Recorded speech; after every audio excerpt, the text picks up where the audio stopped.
السلام عليكم ورحمة الله وبركاته. ازيكم حبايبي الحلوين؟ معاكم بوسي من قناة بوسي لايف.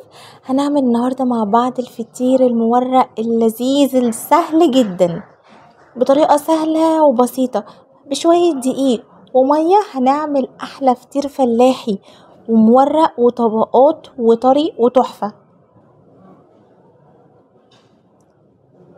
يعني الصورة بتتحدث عن نفسها، بجد هيفوتكوا كتير قوي لما كولتوش الفيديو ده لآخره. يلا نبدأ بسم الله. مكوناتنا سهلة جدا. معايا نص كيلو من الدقيق ومية ورشة ملح، وانا حاطه معلقه سكر صغيره على الدقيق. بس كده، ادي المكونات بتاعتنا. بس اهم حاجه ان الدقيق يكون الدقيق اللي هو نسبة الجلوتين فيه عالية، اللي هو السايب اللي بيتجاب من عند العطار او من السوبر ماركت بتاع الفطير والعيش وكده. انا استخدمت هنا ميه دافيه، ممكن نستخدم ميه عاديه، بس انا حبيت استخدم ميه دافيه عشان تفتت معايا المكونات بتاعه الدقيق بسرعه. وهعجن، اخدت حوالي كوبايه كده وشويه ميه، بس طبعا ده مش مقياس، انتوا بتفضلوا تزودوا ميه لحد ما العجينه تلم معاكم. انا محتاجه العجينه تكون يعني مش طريه بتلزق، لكن مش يابسه قوي، اللي هو الوسط. هفضل اعجن بقى فيها عجن مبرح، يعني لحد ما العجينه تنطق وتجيب اخرها. بصوا بقى لحد ما بقت عامله ازاي، المسام بتاعها بقى تحفه. هبدا بقى ان انا اقسمها. ومعايا هنا دي سمنه فلاحي، انا استخدمت سمنه فلاحي. عايزين تستخدموا سمنه على زبده تمام، عايزين تستخدموا سمنه على زيت، بس انا حبيت انها تكون سمنه خالصه. هبدا اقطع معايا هنا العجينه لاربع كور، كل فطيره هتاخد معايا كورتين. هنعملها باسهل طريقه، اللي هي العقده بتاعت الناس دي كلها هتتحل النهارده ان شاء الله. هدهن الطبق من تحت بالسمنه، وهحط كل كوره واحط عليها شويه سمنه، هغطيها كده كاني بغمرها بالسمنه وهغطيها. اهم حاجه في الفطيره في التركات بتاعته ان احنا الراحه، كل ما هتريحي العجينة في كل مرحلة هتاخدي احلى نتيجة. بعد ما غطيتهم كده بالسمنة هغطيهم بقى بستريتش او بكيس او باي حاجة، وهسيبها ترتاح بقى ساعة 2. انا هنا سبتها حوالي ساعتين، يعني انا عجنتها وكورتها وسبتها ورحت بقى خلصت الغدا وظبطت الدنيا ورجعت فردتها. هتاخدوا احسن نتيجة. بصوا حتى شكل العجينة عمل ازاي لما ارتاحت، كأنها نامت كده وساحت على نفسها. هي مسحتش، هي زي ما هي، بس كأنها ريحت، نامت كده، خدت لها قيلت شوية.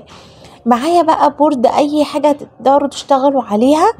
هبدأ ادهن دهنة من السمنة وافرد اهو. اهم حاجة ان انتي تديها كده دهنة وتفردي. في ناس بتحب تفرد على دقيق، بس انا بحب افرد على السمنة. وابدأ ارخي بقى. بصوا اشد كده، ارفع لفوق واكني بنفض. عارفين كده لما ترفعوا سجادة كده، تخيلوا في اللحظة دي ان في حد كده مضايقكم وانتوا عمالين تنفضوه، ترفعوه وتنفضوه. تمام. برفع وابدا ان انا اهوي. التهويه دي برق بيها العجينه. بصوا بتصبح ان هي شفافه، لو اتقطعت مفيش اي مشكله خالص. احنا كده كده هنديها طبقه تانية. انا كده هنا بعمل الطبقه الاولانيه. افضل ارق. بصوا ارفع وارق، ارفع وارق. بس انا طبعا مش شغاله بالسرعه دي، السرعه دي هي سرعه الفيديو. برفع العجينه لفوق وافضل كاني بهويها. حطيت بقى كده دهنه من السمنه وارق تاني واتني. اهم حاجه ما بين كل تانية وتانية بحط طبقه من السمنه عشان تديني التوريقه اللي انا عاوزاها.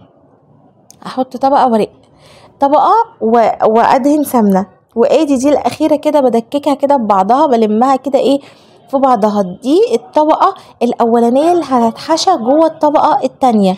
تمام. يلا ناخد الطبقه التانية وهنعملها بنفس الطريقه. بحط دهنه من السمنه وابدا افرد. وصلتوا معايا يا حلوين لحد النقطه دي؟ اوعوا تكونوا ما عملتوش لايك، سرحانين في الفطير وبتسرحوا بقى في الطعم اللي هيطلع بيه وناسيني في اللايك. يلا بصوا كده الطريقه دي.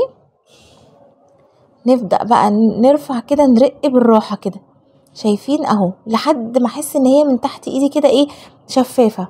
وكمان انا هنا اللي مساعدنيش كمان في ان هي ترقي اكتر واكتر، ان نوع الدقيق اللي كان عندي كان نوع دقيق اللي هو جميع الاستعمالات.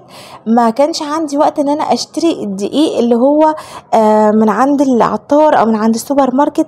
تمام، فلو كان انا جبته وقتها كان هيساعدني اكتر واكتر. بس والله طلعت حلوه وطريه ومورقه، فهي طاقت في دماغي كده اعمل الفطير، رحت قايمه مشغله الكاميرا وعامله الفطير. بس كده نحط بقى دي جوا دي، ونحط وايه ودهنة سمنة، ونطبق. طبقي كده، يلا اهو شايفين ازاي؟ بس كده شايفين بقى الطريقة سهلة ولذيذة. اخر طبقة دي بقى كده برقها واكني ايه بلف بيها. دي كده اول فطيرة خلصت معايا. هسيبها في الصينية المدهونة ترتاح برضو حوالي نص ساعة، مش هاجي جنبها ولا هفردها دلوقتي خالص. وهعمل انا الفطيرة التانية بس مش هصورها معاكم علشان الوقت. هنا النص كيلو دقيق ده طلع معايا حجم 2 فطيرة، حجم الصينية دي الصغيرة. تمام، ممكن يطلع معاكم فطيرة واحدة، بس لو حجم كبير بقى 30 او اكتر. بعد نص ساعة كده جبت بقى، كان عندي القشطة بتاعت وش اللبن، اخدتها كده حطيتها فوق الوش مع معلقة كده السمنة متبقية، وهبدأ بقى ايه افرد بيها العجينة بقى، ابططها بيها. في اللحظة دي الفرن عندي مسخناه جدا، مولعاه بقاله مثلا ربع ساعة، سخن جدا، وحاطة الشبكة قريب من الصاجة بتاعة الفرن. بس اهم حاجة ان هو يكون سخن جدا وعلى حرارة عالية. هكلمكم عن التسوية بقى وانا ببطط كده العجينة. فردتها بالقشطه كده من فوق الوش. لو مفيش قشطه مفيش مشكله، اكتفوا بالسمنه بس القشطه بتدي لها لون ونكهه حلوه قوي.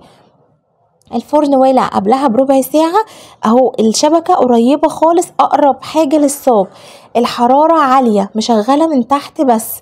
بصوا هنا بقى بدأ ينفخ ويقبقب ازاي. اول ما ياخد لون من تحت هطفي تحت خالص، وهرفع الشبكة فوق قريب من الشواية، وهولع على الشواية ياخد لون من فوق، وهطفي الفرن تماما. يبقى الاول من تحت على حرارة عالية ياخد لون، هطفي تحت وارفع الشبكة فوق ياخد لون من الوش. يلا بينا، ايه رأيكم في الجمال؟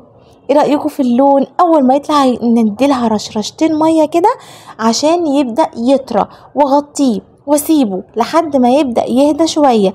دي برضو تركاية مهمة بتخليلي الفطيرة طرية كده وايه وملعلعة كده. خلاص.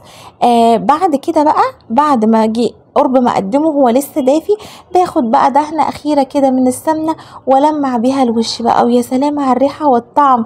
ما تنسوش تجربوه وتقولي لي رأيكم. مع السلامة.